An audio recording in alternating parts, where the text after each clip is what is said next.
Atestado número 124/89. Asunto: hallazgo del cadáver de una mujer en el interior de una tubería, canal de riego, en el término municipal de Turís, Valencia, partida Calauet. Autoridad judicial: Excelentísimo señor juez de instrucción de Requena, Valencia. Diligencia: recibiendo una orden de servicio. En Valencia, siendo las 15 horas del día 26 de mayo de 1989, por el sargento de la Guardia Civil perteneciente a las unidades indicadas, Alfonso Moya Reales, como instructor, por medio de la presente hace constar que en estos momentos recibe orden verbalmente del capitán de la unidad referente a la práctica de aquellas diligencias que se consideren necesarias para el esclarecimiento de las circunstancias que concurrieron en la muerte de una persona cuyo cadáver ha sido encontrado en el día de hoy, en el canal de riego que transcurre entre las localidades de Turís y Godelleta, Valencia, y que al parecer se encuentra en avanzado estado de descomposición. Por el hecho apuntado, la Guardia Civil de Godelleta, Valencia, instruye diligencias número 78/89 para su anterior remisión al Juzgado de Instrucción de Requena, Valencia. A tales efectos, el antes mencionado instructor es auxiliado en las actuaciones a que hubiese lugar por los guardias civiles a sus órdenes don Jesús Jiménez Solera, especialista en fotografía y delineación, y don Juan Mariscal Jiménez, especialista en técnica policial y dactiloscopía, este último en funciones de secretario, habilitado para la instrucción del presente atestado al propio tiempo. Firma la fuerza actuante. Conste y certifico. El secretario habilitado. Diligencia de inspección ocular.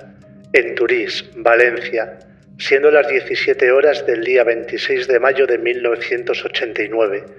Por la fuerza actuante se procede a realizar la inspección ocular en el lugar en el que fue hallado el cadáver, obteniéndose los siguientes datos.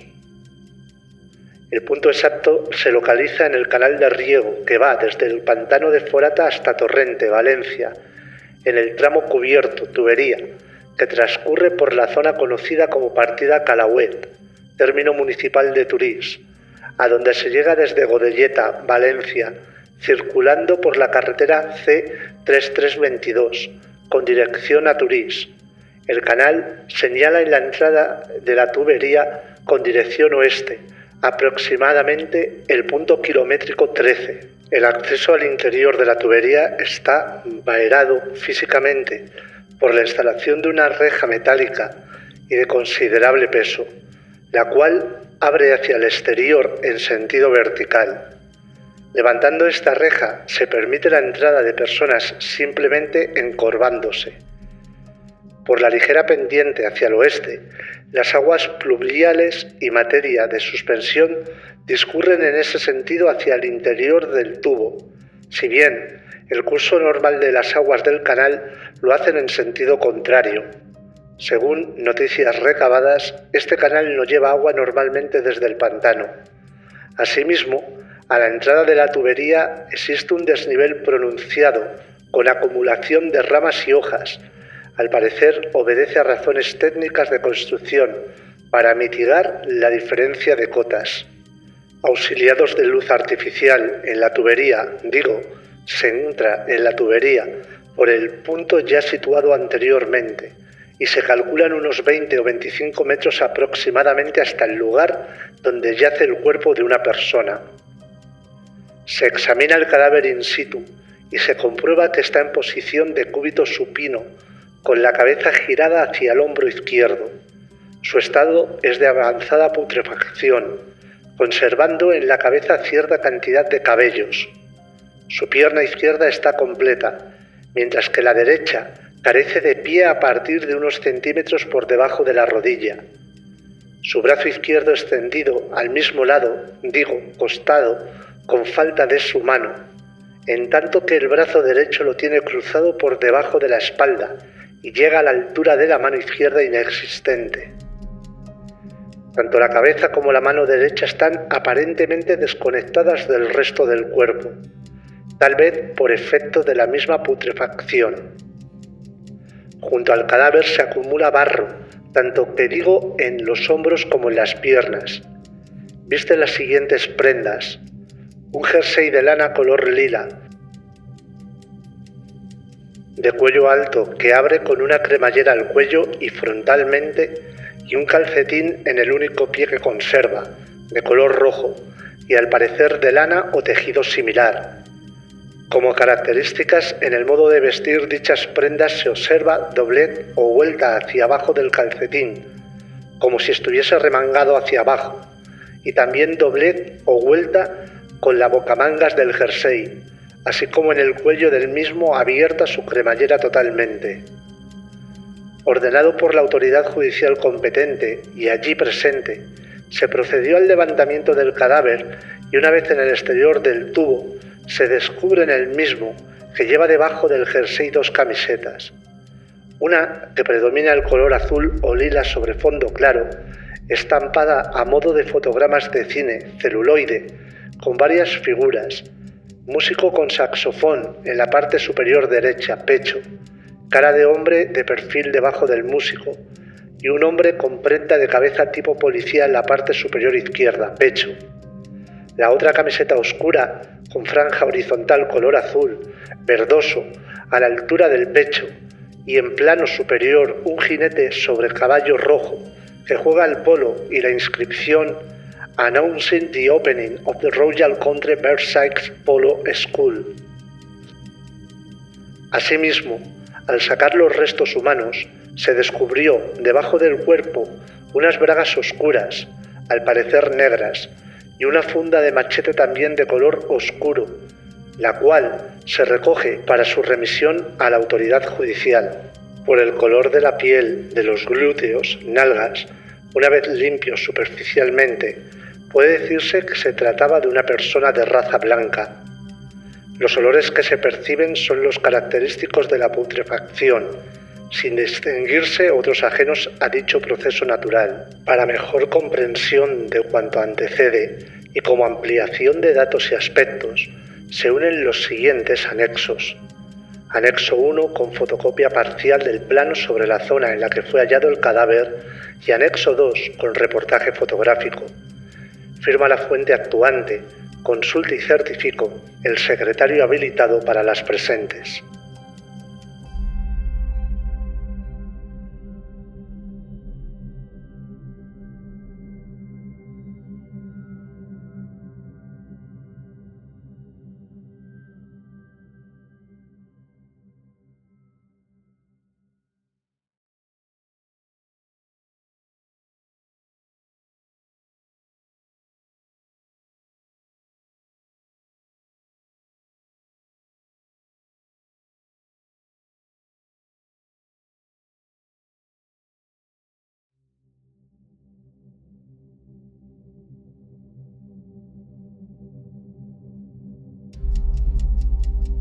Informe.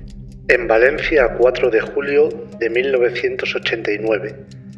Ante su señoría, asistido de mí, el secretario, comparece el médico forense don Manuel Ferrer Llero y previo juramento que presenta en debida forma dice que por mandato judicial ha practicado la autopsia al cadáver de restos cadavéricos desconocidos procedentes de Turís, que se encontraban en el depósito del Instituto Anatómico Forense con el fin de dictaminar las causas de la muerte, que de la práctica de la misma resultaba lo siguiente. Según nos informan, el cadáver se encontraba dentro de un canal por el que pasa el agua de lluvia. El aspecto que presentaba antes de la práctica de la autopsia se observa en la foto número 1, en la que puede comprobarse el buen estado de conservación del miembro inferior izquierdo, y sobre todo el pie correspondiente que se encontraba momificado. También es evidente la amputación del pie derecho a nivel del tercio medio de la pierna y próximo al tercio superior. Durante la práctica de la autopsia comprobamos la ausencia de la mano derecha, aunque dado el estado de putrefacción no puede determinarse si fue amputada o ha sido devorada por animales, con excepción hecha de la pierna izquierda y de las nalgas, Todo el cadáver se ha transformado en un putrílago en el que se encuentran los huesos del tórax desordenados, y todo ello mezclado con las ropas. También encontramos numerosos restos vegetales. En el acto de la autopsia encontramos conservada, aunque en estado de putrefacción avanzada, la matriz, por lo que podemos afirmar que se trata de un cadáver femenino. En la foto número 2 observamos la parte inferior del cráneo y las piezas dentarias, que se encuentran bien conservadas, y aunque existe alguna carie, su poco desgaste nos permite afirmar que se trata de una persona joven. En la foto número 3 observamos el cráneo, siendo de interés la existencia de mechones de pelo de color negro.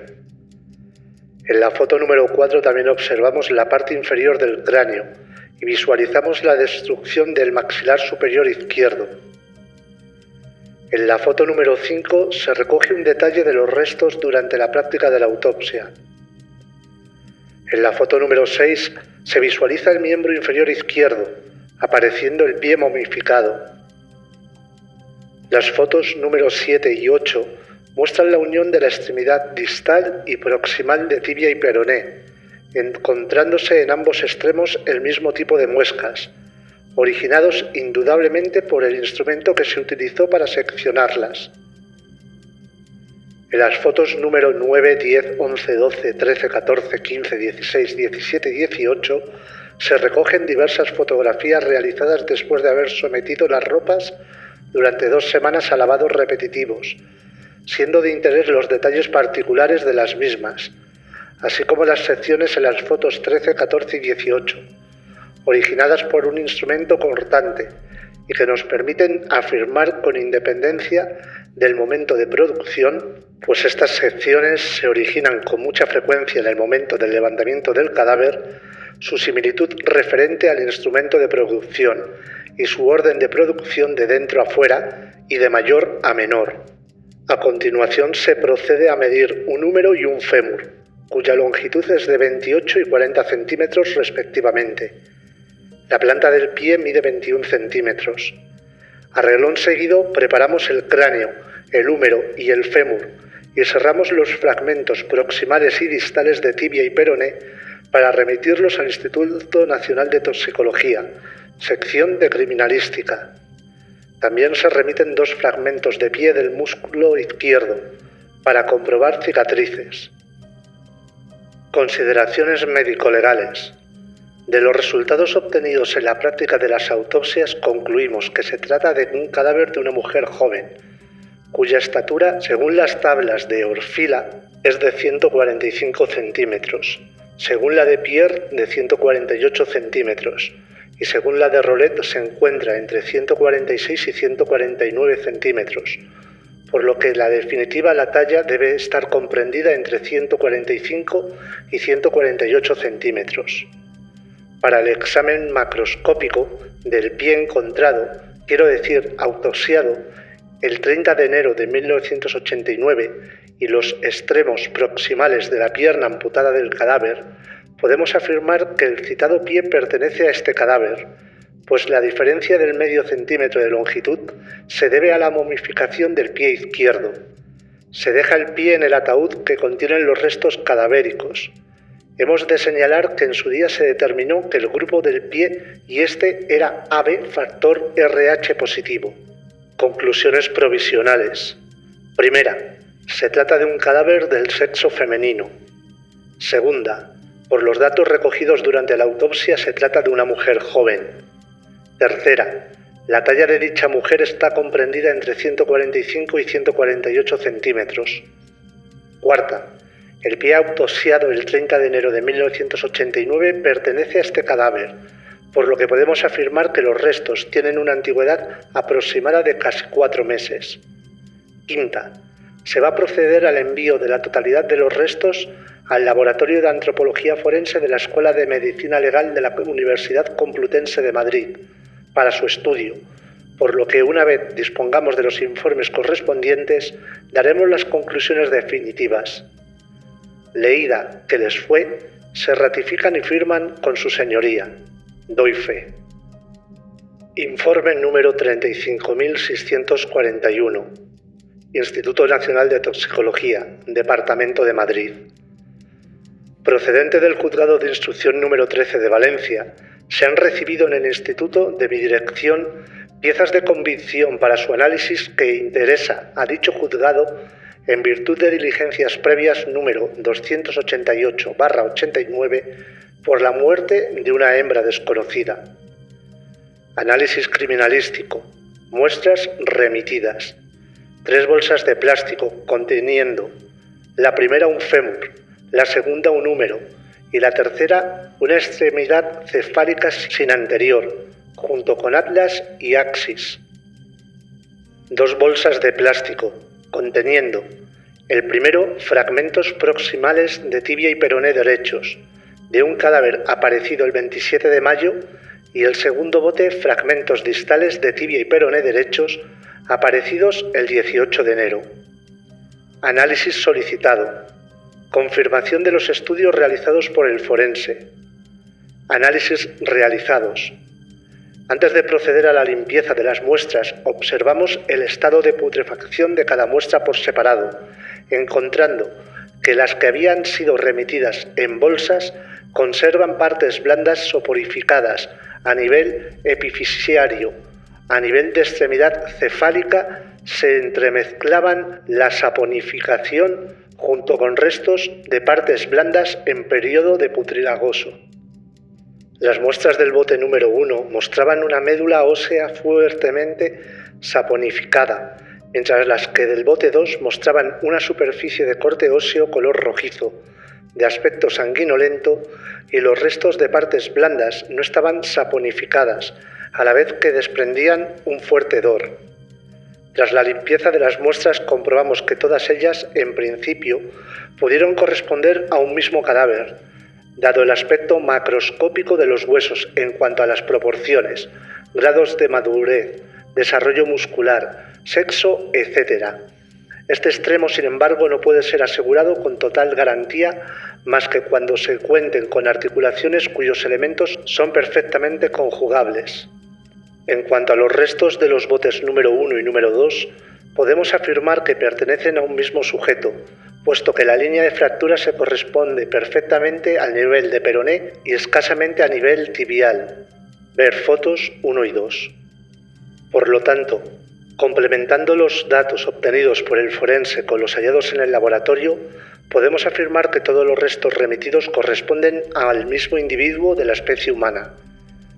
Comenzamos con el estudio de la edad al ver que la maduración ósea no había concluido. A nivel del húmero, la cabeza no mostraba el menor signo de fusión, mientras que la epífisis distal estaba completamente fusionada salvo la epicloea, que tampoco presentaba signo alguno de fusión. A nivel femoral, cabeza y troncater menor estaban fusionadas a un 50%, mientras que el troncater mayor lo estaba a un 75%. La epífisis distal, sin embargo, estaba completamente separada. A nivel del peroné, la epífisis proximal tampoco mostraba signos de fusión. A nivel de las 2 primeras vértebras cervicales, la apófisis odontoides estaba completamente fusionada, mientras que la capinosa y los platillos vertebrales no lo estaban. A nivel de las suturas craneales, todas aparecen sin fusionar, tanto en su cara exocraneal como endocraneal. Las sincrodosis de los huesos propios de la cara aparecen también separadas, mientras que la esfenooccipital muestra un grado de fusión entre el 50 y el 75%. Las suturas remanentes de la bóveda palatina tampoco muestran signos de fusión. A nivel dentario, todas las piezas han eclosionado, excepto los terceros molares. Al ser extraídos estos de la cavidad bucal, observamos que las coronas están formadas, habiéndose delimitado el cuello pero sin formación de raíces, es decir, que la vaina de Herting muestra proliferación apical sin lograr la coalescencia en el centro, habiéndose terminado la formación del tercio cervical radicular, pero sin aparición del tercio medio. El grado de abrasión del borde inicial es de 1, mientras que no existe ningún otro signo de involución dentaria, reabsorción apical pericemetis, etc. A nivel del trígono retromolar se evidencia osteoclasis. De todos estos signos se deduce que el individuo se halla en el periodo puberal. Para determinar con más exactitud la edad, hubo que realizar un estudio del sexo que posteriormente expondremos. Una vez conjugamos ambos estudios, calculamos que la edad es de 15 más menos 2 años, siendo la edad más probable la de 15,5 años. Dadas las características morfológicas claramente definitorias de todos y cada uno de los huesos, se hizo innecesario el estudio del sexo a partir de la antropometría.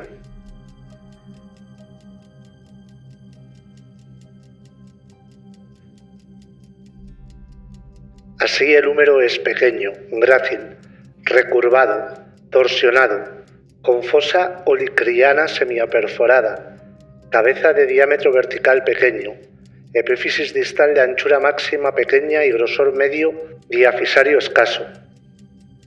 El fémur es pequeño, de eje mayor recurvado hacia adelante, línea áspera poco marcada, crestas de inserción muscular poco importantes, escasa anchura de la epífisis distal, diámetros transverso medio diafasario pequeño, escaso grosor del compacto diafasario, escaso grosor de cuello, ángulo del cuello obtuso y diámetros vertical y horizontal de la cabeza pequeño.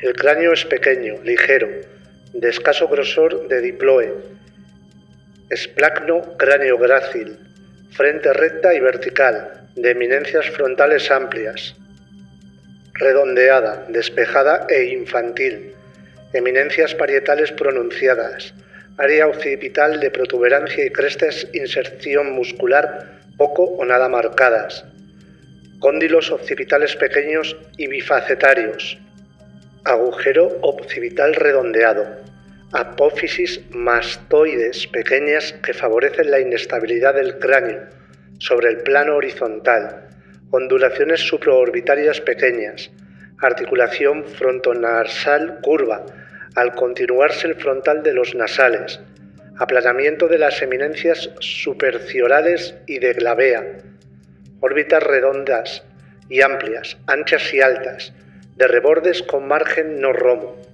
cigomáticos ligeros y graciales, con asa de la calavera, poco marcada, maxilar superior muy fino, parizraceo, mandíbula pequeña, ligera, poco desarrollada, con pocas o escasas inserciones musculares de cuerpo, sínfisis y ramas pequeñas, mentón no cuadrado, angoluguiano obtuso, suave, cóndilos estrechos, dientes pequeños y alargados, paladar pequeño con forma parabólica y poco abovedado.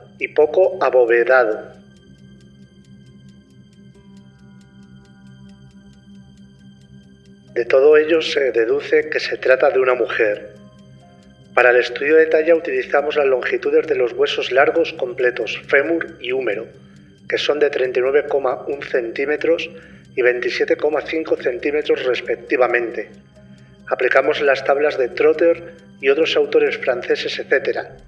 La talla debió estar comprendida en el intervalo de 148,75 más menos 1,75 centímetros, siendo más probable la zona inferior del intervalo. En cuanto a la raza, pese a no encontrarse completo el esplacno cráneo, la forma general y la presencia del tubérculo de Carabelli apuntan hacia la blanca. En cuanto a la datación de la época, dado que los distintos fragmentos de tibia y peroné encajan perfectamente, nos parece innecesario profundizar en este punto, pues los primeros fragmentos ya están datados por el forense con exactitud, 26 de enero de 1989. En cualquier caso, el estado de putrefacción que presentaban los restos remitidos es perfectamente compatible, ya que se calcula que pudiera tener una antigüedad de 3 a 6 meses, desde finales de diciembre de 1988 a finales de febrero de 1989, siendo lo más probable que daten de mediados de enero de 1989. En lo que respecta a la causa de la muerte, no podemos pronunciarnos, dado que el individuo fue descuartizado y las lesiones que presenta pudieron ser o no vitales. En cuanto al instrumento empleado para la descuartización, contaba con un borde afilado. Como puede apreciarse, muchas de las múltiples fracturas y además la fuerza actuante era constante, como se desprende de las lesiones en las que además del corte existe un resquebramiento hosco, a lo que hay que sumar la multitud de intentos realizados para cortar los huesos más resistentes, tibia y peroné, muy próximos unos a otros y escalonados pero con escasa producción de esquirlas óseas que probablemente si se hubieran producido de actuar una fuerza bruscamente en lugar de forma continua. Por lo tanto, cabe sospechar que se trate de una sierra mecánica, cuyo borde constante era de al menos 4 centímetros de longitud, como se desprende de una de las fracturas del cráneo, estando dentro de lo posible que la sierra fuera circular, tipo taladradora. La forma en la que la cara ha sido destrozada revela un intento de desfigurar a la víctima para evitar su identificación, ya que han sido destruidos todos y cada uno de los rasgos faciales con cortes unas veces paralelos entre sí y otros no. No obstante, pese a que esta acción destruyese completamente los rasgos faciales de las partes blandas, han quedado restos óseos suficientes como para poder determinar la tipología general. Una vez retiradas todas las partes blandas, pudo observarse claramente que la destrucción del maxilar superior izquierdo no se debe a la acción de alimañas, pues en lugar de lesiones por mordeduras existen líneas de fractura. En cuanto a las características individuales que pudiesen servir para la identificación, nada específico hemos encontrado a nivel de extremidades ni dos primeras vértebras cervicales, por lo que únicamente hemos podido basarnos en los datos aportados por el cráneo, el cual, como ya dijimos, ha sufrido fracturas intencionadas de gran magnitud. El cráneo es más bien ancho y corto por detrás, braquicefalia no muy marcada y estrecho por delante, romboidal. El desarrollo del neurocráneo es proporcionalmente mayor que el del esplacnocráneo. Desde Brecma hacia adelante y hasta el tercio inferior de la frente incluido, existe el abombamiento en el plano medio sagital, que da al hueso frontal un aspecto de quilla. Este abombamiento es más que evidente a nivel bragmático. A nivel del tercio inferior y medio de la frente, este se abomba debido al gran desarrollo de los senos frontales, lo que sin duda provocaría una impresión del ángulo de la glabela agudo o al menos evidente. Las cavidades orbitales parecen haber sido más bien pequeñas, por lo que lo más probable es que en vida no diera la impresión de ojos grandes. Los pómulos no son prominentes, aunque sí altos, es decir, anchos en el sentido vertical. El maxilar superior es proporcionalmente grande con respecto al resto de la cara. La nariz parece haber sido estrecha y no chata, aunque al estar destruidos los huesos propios y el tabique no podemos saber si tenía caballete, desviación o alguna otra peculiaridad. La distancia nariz-boca era pequeña. El conjunto de estos rasgos da lugar a una cara estrecha y alargada. La arcada dentaria presenta forma de parábola cerrada, ojival, con dientes pequeños y alargados, de tamaño y disposición bien proporcionados con la forma de la arcada. No existen malposiciones dentarias. La altura mentoniana es grande, lo que contribuye aún más a dar a la cara una imagen alargada. El tamaño de la boca en el sentido transversal fue probablemente pequeño. La barbilla no era cuadrada y el tamaño fue de medio a grande sin prominencia especialmente marcada hacia adelante. A nivel de las piezas dentarias, pocas cosas caben señalar. Existe sarro aunque no excesivamente abundante. Los surcos de desarrollo tanto principales como secundarios son tan profundos que pueden ser considerados auténticas fisuras. Fisuras que por otra parte no han sido selladas por el odontólogo, facilitándose así la formación de caries. Este hecho, unido a la calidad del esmalte, no es especialmente resistente a la acción de los ácidos. Es un esmalte blanco sin tonos ni azulados, ni amarillentos y homogéneo. Hace que se produzcan caries ya tempranamente. Así puede observarse en los surcos principales de los 4 molares inferiores. A nivel del primero derecho, en su cara proximal y oclusa, existe una amplia cavidad, debió corresponder a una amalgama. A nivel de los molares superiores solo se conservan los derechos, estando el primero también cariado en sus surcos. Por lo tanto, la cronología de estas lesiones parece guardar el siguiente orden. Primero, caries a nivel del primer molar inferior derecho. Segundo, principio de caries a nivel de los surcos de todos los molares inferiores, excepto el primero, y del primero superior derecho, sin perjuicio que además pudiese existir en otras piezas que no han sido remitidas.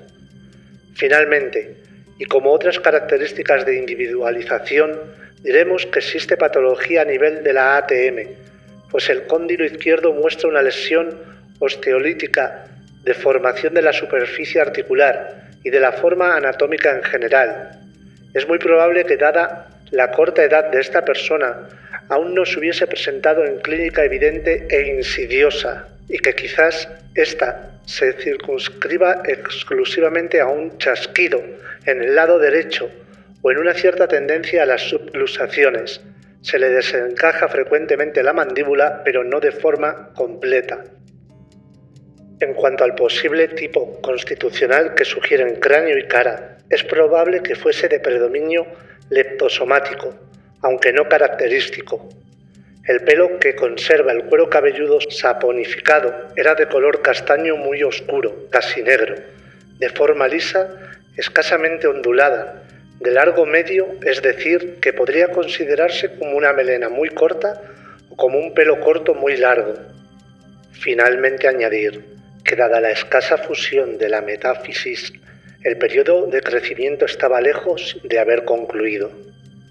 Los miembros superiores e inferiores guardaban una perfecta proporción entre sí respecto a la talla del individuo, aunque la longitud proporcional de los brazos era algo inferior a la de los miembros inferiores.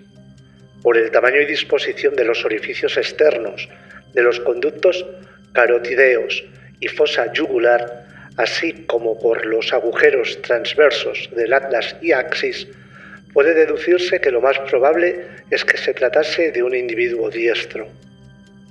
Comparando todos los datos obtenidos del cadáver con los aportados por el forense y pertenecientes a Pilar Ruiz Barriga, vemos que no existe discrepancias. Sin embargo, no son suficientes como para asegurar su identidad. Para ello sería preciso que el forense cotejara todos los datos al detalle del cadáver con los de la posible víctima y se siguieran recordando, se enviase un informe lo más completo posible, así como un retrato fotográfico de la supuesta víctima, lo más reciente posible de frente y otras fotografías de perfil y de cuerpo entero. Conclusiones. Los restos remitidos corresponden a un solo individuo de la especie humana, probablemente de raza blanca, de sexo femenino, edad de 15 más menos 2 años, talla 1,48 m, 75 centímetros más menos 1,75 centímetros, que sufría patología de ATM izquierda, aunque dada la escasa edad de la víctima, es probable que no hubiera dado lugar aún a una clínica florida. El cuerpo, vivo o muerto, sufrió graves mutilaciones, probablemente causadas con una sierra eléctrica y con el fin de desfigurar los rasgos y evitar la identificación. Análisis histopatológico. Muestras remitidas. Fragmento de piel del tercio medio del muslo izquierdo en formol. Restos cadavéricos de unos 5 meses de antigüedad. Análisis solicitados. Histopatológico. Confirma la existencia de cicatrices. Técnicas utilizadas. Las piezas de convicción remitidas fueron posfijadas en formol neutro al 10%. A continuación se deshidrataron e incluyeron en parafina 55-60 grados de fusión, obteniéndose cortes de 10 micras con el micrótomo de deslizamiento, que posteriormente fueron teñidos con las técnicas de Van Heyson, Weiger y Mallory, para ser objeto de estudio microscópico. Resultados. El estudio histológico de los cortes estudiados no detectó la presencia de elementos celulares o fibrilares característicos de las reacciones cicatrizales, ni en los estratos epidérmico ni dérmico. El estado de saponificación en el que se encontraba el estrato hipodérmico impidió su visualización microscópica. Madrid, a 18 de julio de 1989. Informe final. En Valencia, 27 de octubre de 1989. Compadecen los médicos forenses Dr. Don Manuel Ferrer Lleo y Dr. Don José Breña Lázaro, y en cumplimiento de lo ordenado por el Juzgado de Instrucción número 13 y previo juramento que presentan en debida forma ante su señoría, asistido del secretario informan que han procedido al estudio del informe número 35.641 del Departamento de Criminología del Instituto Nacional de Toxicología y han efectuado las gestiones oportunas con el fin de obtener más datos de identificación referentes al cadáver de la hembra desconocida, diligencias previas número 288/89, y transcurrido un plazo pertinente, no han podido obtener ninguna información ni pruebas útiles para la identificación del mismo.